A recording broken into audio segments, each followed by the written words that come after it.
Hi, this is आर्यस। आज हम industrial revolution औद्योगिक क्रांति के बारे में डिस्कस करेंगे। औद्योगिक क्रांति सन 1760 में इंग्लैंड में हुई। इसे ब्रिटेन के नाम से भी जाना जाता है। औद्योगिक क्रांति का सीधा तात्पर्य वस्तुओं का मशीनों द्वारा भारी मात्रा में उत्पादन से है। वस्तुओं के भारी मात्रा में उत्पादन से लोगों की आवश्यकता की पूर्ति होने लगी। यह क्रांति मुख्य रूप से कपास एवं खनन, कॉटन एंड माइनिंग के क्षेत्र में हुई।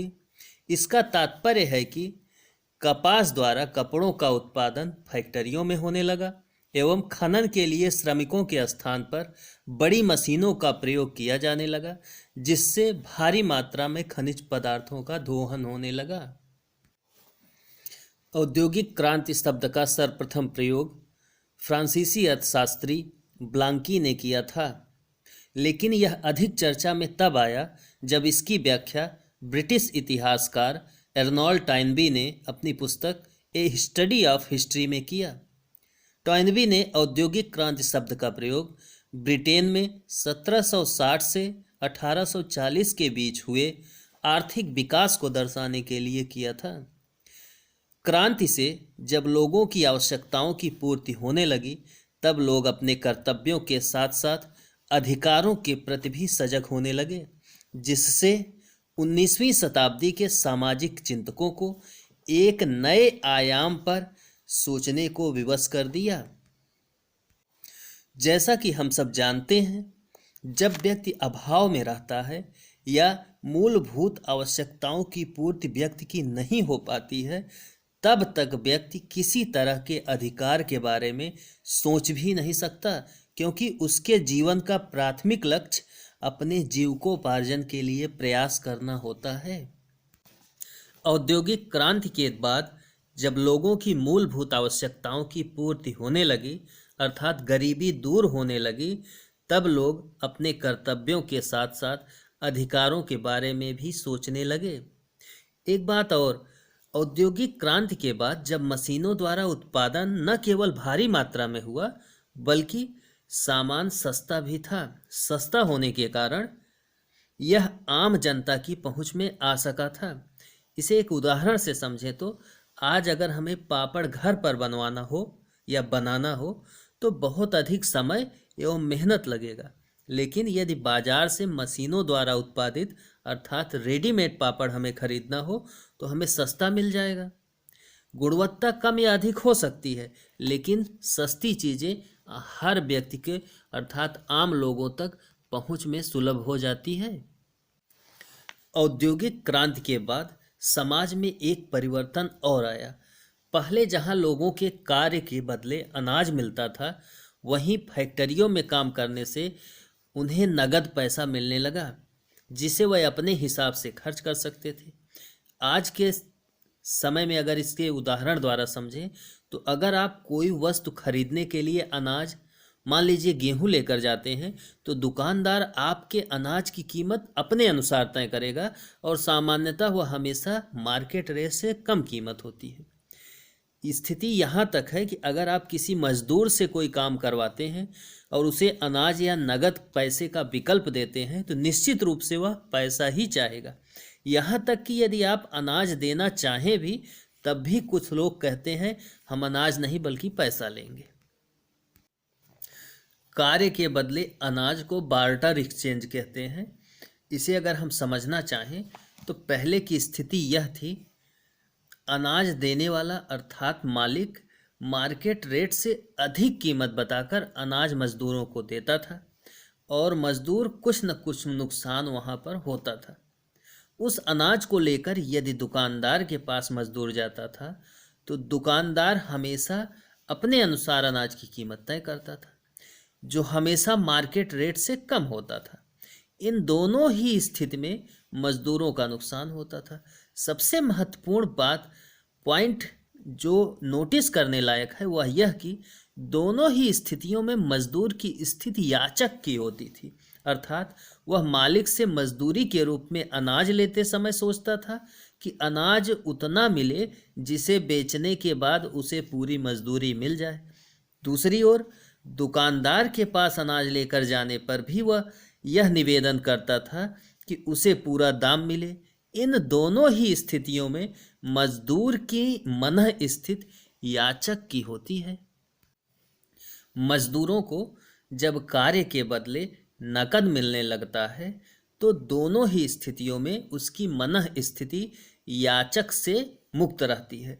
अगर 1 रुपया कम मिले तो वह मालिक से कह देगा कि 1 रुपया कम है, और दुकानदार ने भी यदि 1 रुपया ज़्यादा लिया या सामान कम दिया तो भी वह कह देगा सामान कम है या 1 रुपये ज़्यादा है।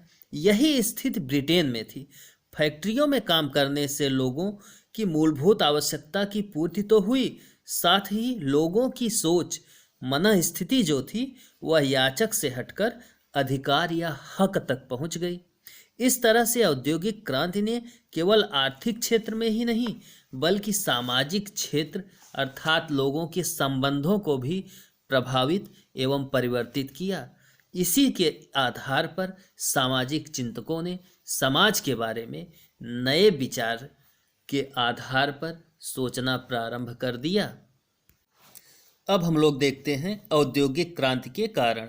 औद्योगिक क्रांति के कई कारण हो सकते हैं या कई कारण थे, जैसे सामाजिक कारण, आर्थिक कारण, मनोवैज्ञानिक कारण, वैज्ञानिक कारण आदि। तो सबसे पहले हम देखते हैं सामाजिक कारण। 18वीं शताब्दी में संसार के अन्य देश जहां धार्मिक रूढ़िवादिता एवं संकीर्णताओं में बंधे थे, वहीं पुनर्जागरण के परिणाम स्वरूप ब्रिटेन में धार्मिक रूढ़ियों के प्रभाव में कमी आई थी। पुनर्जागरण क्या है, इसे हम दूसरे वीडियो में देखेंगे। धार्मिक रूढ़ियों में कमी आने से वैज्ञानिकता की तरफ लोगों का रुझान बढ़ने लगा।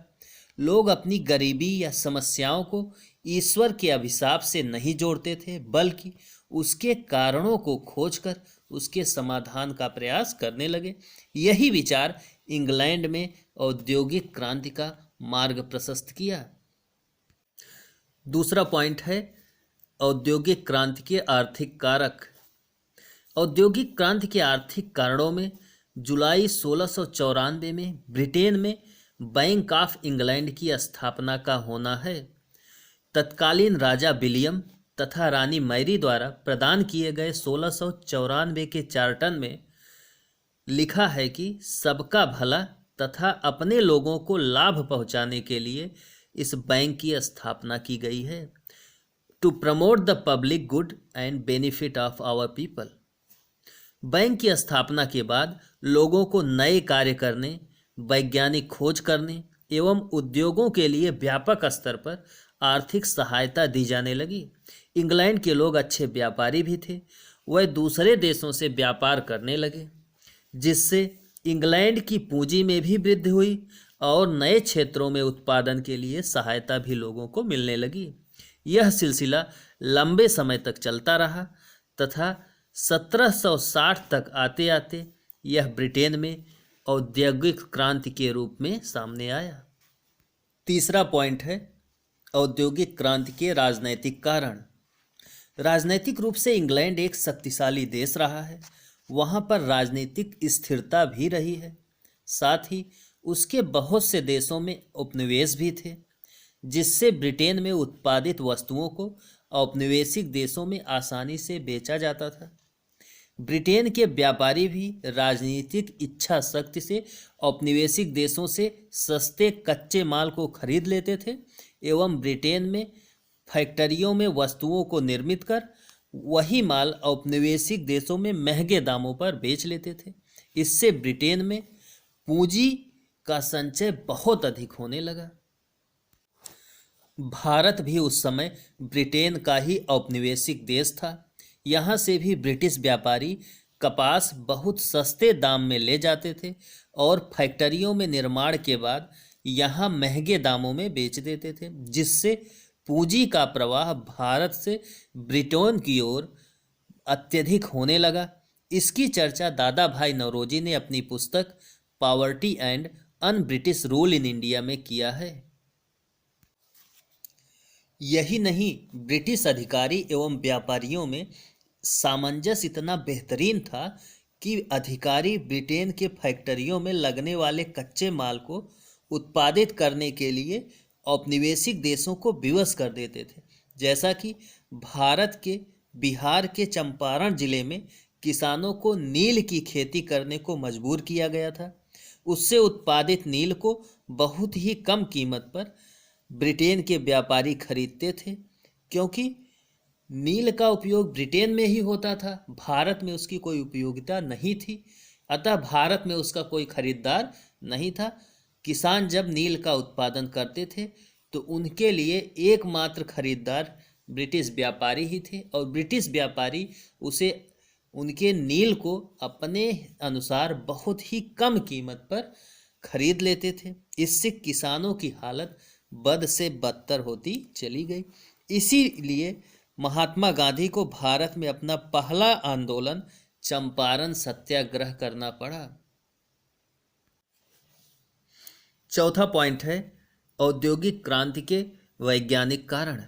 वैज्ञानिक आविष्कार ने भी औद्योगिक क्रांति के लिए प्रेरक का काम किया है।